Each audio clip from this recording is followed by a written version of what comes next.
আসসালামু আলাইকুম বন্ধুরা, কেমন আছেন সবাই? আশা করি সবাই ভালো আছেন। আমিও ভালো আছি আলহামদুলিল্লাহ। এই তো শীতকালে আলু পরোটা রেসিপি না খেলে কি মজা লাগে? তা আমি খুব সহজভাবেই এই রেসিপিটি নিয়ে এসেছি। চলুন দেখে নেই কী, কী এই রেসিপিতে দেওয়া হয়েছে।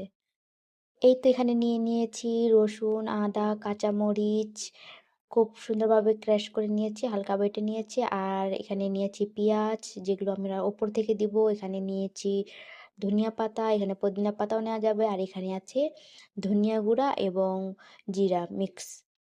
তাই এই রাতের অন্ধকারে ভাজা হচ্ছে শুকনো মরিচ, পরিমাণ মতো ঝাল আপনারা নিজের মতো দিয়ে দিতে পারেন। আর পেঁয়াজ এটাকে এখন লাল করে নিব। এই তো লাল হয়ে যাচ্ছে। এখন এটাকে আমি সুন্দর করে লাল লাল করে ভেজে নিব। এই তো লাল লাল করে ভেজে নিয়েছি। এখন আমি এটাকে উঠিয়ে নিব।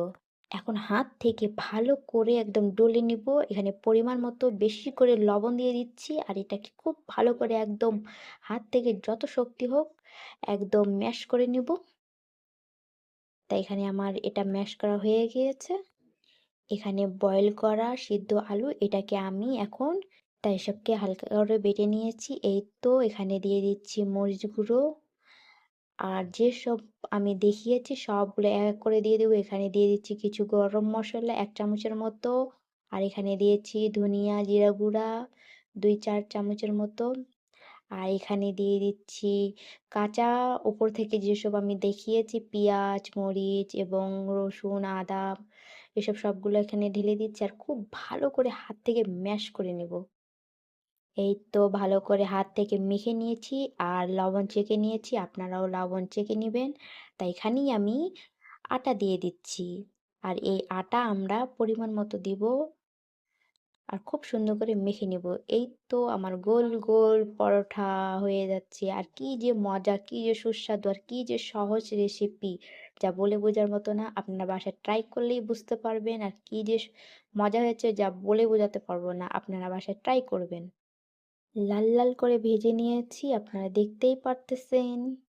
তা এটা হয়ে গিয়েছে। এই তো আমাদের পরোটা বেশ অনেকগুলো রেডি হয়ে গেছে। ৫-৬ জন এটা আরামেই খেতে পারবে। আর কি যে নরম, কি যে তুলতুলে, হাতে নিতেই ভেঙে যাচ্ছে। আপনারা ভাববেন না যে ভর্তা আছে কি নাই, কিন্তু অনেক ভর্তা, সব পুরনো মাখা মাখা। তো এই ভিডিওটি যদি আপনাদেরকে ভালো লেগে থাকে, এই রেসিপিটি যদি আপনাদেরকে ভালো লেগে থাকে, তো প্লিজ লাইক, কমেন্ট, শেয়ার করে দিয়েন। পাশে থাকা বেল আইকনটি ক্লিক করে দিয়েন যাতে আমার নতুন নতুন ভিডিও আপনাদের কাছে পৌঁছে যেতে পারে। ধন্যবাদ বন্ধুরা। আল্লাহ হাফিজ।